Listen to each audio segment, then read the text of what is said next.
One thing I don't think gets talked about enough is this. A lot of us didn't choose the streets. We inherited the mindset. We grew up watching what got praised, what got respect, what made people, quote unquote, somebody. And before you even realize it, your brain starts copying what it sees. And it's not like you sat down and decided it. That's just what was around you. So you just start chasing a life you never even questioned. Then one day you look up and realize you've been living off a script you didn't even write. I was 22, sitting in the county jail, fighting a case and facing up to 25 years. At first, it didn't feel real. I've been booked before. This wasn't my first rodeo. So I knew how to move in that environment. So first couple months, I'm thinking, they'll lower the bail. I'll be home soon. This ain't about nothing. It's just another case. And then Memorial Day weekend hit. They were short-staffed. People calling out on vacation, just living regular life. So they put us on 23-1 lockdown.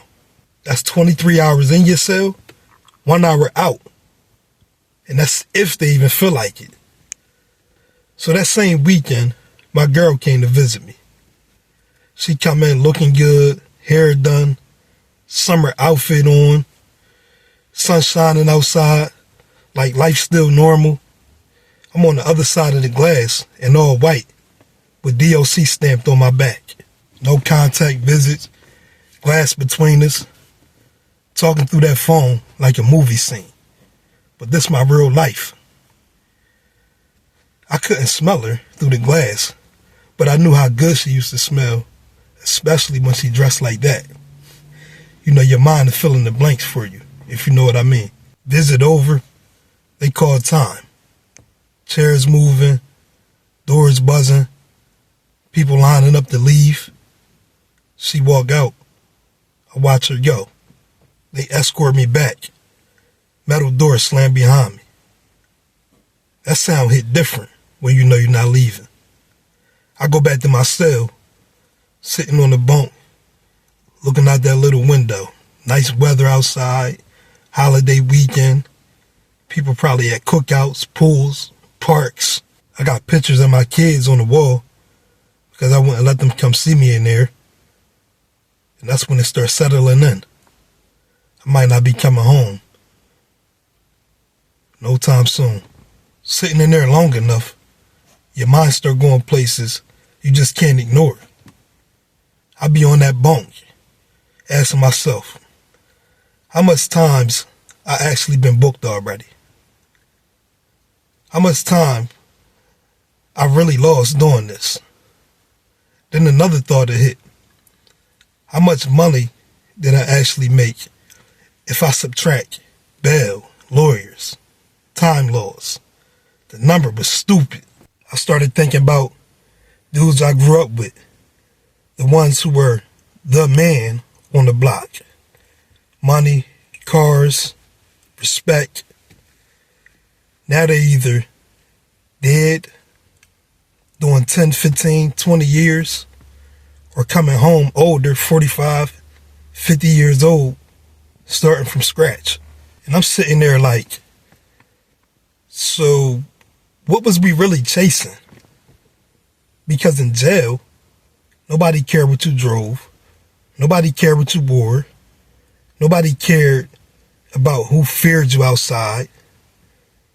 You was just another body in white in a number. And while I was just sitting there for damn near a year fighting one case, I would talk to dudes on the tier from time to time. Like, yo, you just went home. How you back already? And it's always something.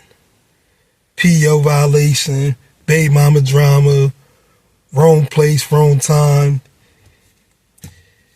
It's always the same cycle with different excuses. And I started realizing something. A lot of us wasn't hustling to get ahead. We was hustling to stay in the same loop, to maintain an image or a reputation. That's a different kind of trap. And the scary part, I used to think I was smarter than the system, like I could play the game better. Sitting in that cell, that thought sounded dumb as hell. Sitting there long enough, something became very clear to me. The streets never had a retirement plan. That was something we made up in our own head. Run it up and get out. Yeah, that sounded good, but I never actually saw it happen. I started seeing it plain. The money come fast, the price come later. Time, lawyers, funerals, missed years with your kids. That ain't a come up. That's a tab you gotta pay back. And most dudes pay it with their 20s, 30s, and their freedom. That's when I realized we wasn't building the future. We was burning time. And time don't refund. When I came home, I couldn't unsee none of that. I couldn't go back to pretending that life made sense the old way. So I started moving different and out the way. I stopped chasing an illusion that was only me hustling backwards. I started thinking about time more than money. I started asking, is this costing me years or building me years? Most people never change because they never slow down long enough to see the pattern. Jail forced me to see it. And once you see it, you can't lie to yourself the same. I ain't special. I just got tired of paying for the same lesson over and over again. So the same thing can happen for you. Maybe you don't have to go to jail. Maybe you can sit down and reflect for a few days on what your life is. Write it out, journal, whatever it is. But like this video, drop down inside the comments, man. What's something that you're going to change? What's something that you're going to reflect on? How could you take away something from this video? Drop it down inside the comments so we can hold each other accountable. That's what we doing. That's what we on this year. So, like, subscribe, and until next time, stay true.